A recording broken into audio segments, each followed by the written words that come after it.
The House on Mirror Hill, Part 2. Reflections Don't Lie. Zoe tried to move on. Really, she tried. She deleted the podcast episode 3 times. It kept coming back. She changed her phone wallpaper. It changed itself to a photo of her face. But not quite. The eyes were all wrong. And then Jules sent her a voice message. Zoe, I saw myself outside my window. I was looking in. Something followed them. After that night, the reflections didn't always match. Zoe would smile. The mirror version blinked instead.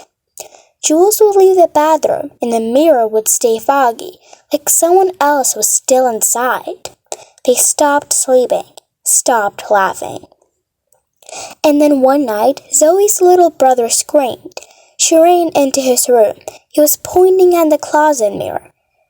There was a girl in there, he cried. She looked like you, but her mouth was wrong. It was open way too big.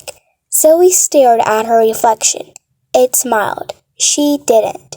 They needed answers. Zoe and Jules went back to Mirror Hill in broad daylight this time.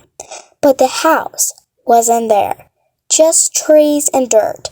Until they checked their phones. Maps showed the house, right where they stood. But when they looked up, nothing. What if it's between worlds? Jules whispered, like a haunted mirror dimension. That's not a thing. Neither is a house that sends ghost selfies. Point. They found an old photo at the Grey Haven Library in a dusty yearbook from 1963. McAllister House. Students gathered on the porch. One girl in every photo had her face scratched out. They flipped through more books. She kept appearing. No name, just there, always. Zoe found a note scrawled in the margin. She lives in mirrors. She takes her face. If you see yourself, run. Jules closed the book slowly. Cool, great. I need therapy now.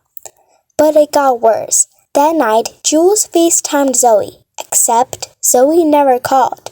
On the screen, Jules' own face, crying, whispering, "Let me out." The real Zoe stared, frozen. Then the screen glitched. The crying stopped. Her own face now smiled back and said, "One of us isn't real." Call ended. So they made a plan. They had to go back, for real this time. They packed mirrors. Yes, mirrors. Salt, candles, and a hammer. We're either ghostbusters or idiots, Jules muttered, holding a baseball bat. Both, Zoe said. Let's go. They climbed the hill. At midnight, fog rolled in like it had been waiting. The house appeared, not like a building, more like a memory stitched from shadows. The front door creaked open by itself. They stepped inside. It wasn't empty. Their doubles were waiting. 2 girls, Zoe and Jules, same faces, same clothes, but wrong. Too perfect, too smooth, like someone made them from memory. The real Jules raised her bat. The fake one raised hers at the same time. You're not us, Zoe said. The fake Zoe smiled wide. Aren't we? Then the mirrors began to hum, low, bone deep. The house shook. Walls flickered like static. The girls circled each other, real versus reflection. And then Jules had an idea. Zoe, she whispered, mirrors are lies, but glass can break. She threw the salt into the mirror behind them. Crack. The reflection screamed. Glass exploded. The doubles melted into shadow. The house groaned like it was alive. Run! Zoe yelled. They didn't need to be told twice. They ran down the hall, out the door, into the forest, back to the world. And then it was morning. Bright, warm. The house gone. This time for real. They never saw it again. But just to be sure, Zoe covered every mirror in her house. And Jules, she got a new phone. She refuses to take selfies. Ever.